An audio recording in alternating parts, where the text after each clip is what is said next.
alinmang relihiyon na nagtuturo na bukod sa Ama ay meron pang ibang Diyos ay hindi na po tunay na relihiyon.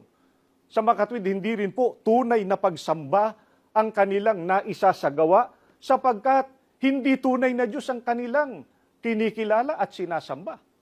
Alamin pa po natin mga kaibigan, ano po ang likas na kalagayan ng tunay na Diyos na dapat nating sambahin.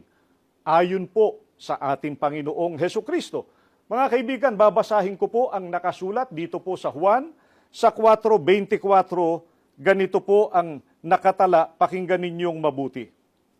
Ang Diyos ay Espiritu, at ang mga sa Kanya'y nagsisisamba ay kinakailangang magsisamba sa Espiritu at sa katotohanan. Ano po ang likas na kalagayan ng tunay na Diyos? Ayon po sa ating Panginoong Hesukristo, ang Diyos ay Espiritu.